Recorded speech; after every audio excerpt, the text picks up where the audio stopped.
طرح سے اسلام نے کرائی. ایک جو ہمارے اور آپ کے بچے بھی انوالو ہو رہے ہیں، ہم کالے کپڑے پہن رہے ہیں، ہمارے عزا خانے سج رہے ہیں، ہمارے یہاں علم اور تابوت سجائے جا رہے ہیں، امام باڑے اور اسلامک سینٹرز ان کو سجایا جا رہا. مومنین کرام اور مومنات اپنے ڈیلی روٹین لائف کو چینج کر کے اسپیشلی فرسٹ 10 days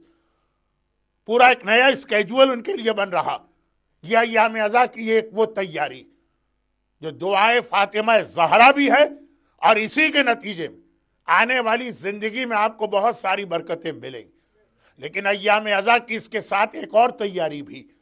جو بہت سارے مومنین اور مومنات کر رہے ہیں، اور وہ یہ کہ ایام ازا کے especially first 10 days just like Ramzan ایک اسپریچول چینج بھی انسان کو اپنے اندر لانا. دعائیں ہیں،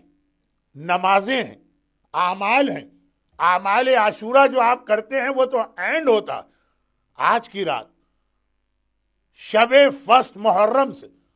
ایام ازا کے اعمال اور دعائیں شروع ہو گئی. اور اس میں اسپیشلی پہلے 3 دن کے روزے، عاشورے کا روزہ علماء کی ایک بڑی تعداد کے فتوے میں حرام ہے، اور اگر کرنٹ مراجع کے فتوے کو ذہن میں رکھیں تو مکروہ شدید. مگر ایام ازا کی پہلی 3 تاریخیں فرسٹ، سیکنڈ اور تھرڈ، نہ صرف یہ کہ اس کے روزے ریکمینڈ ہے، بلکہ امام کا یہ جملہ ہمارے سامنے آتا کہ جس کو اپنی زندگی میں یہ 2 پرابلم فیس کرنا پڑ رہے ہیں، ایک قرضے کا مسئلہ اور ایک اولاد کا مسئلہ، وہ محرم کے پہلے 2 دن روزہ رکھے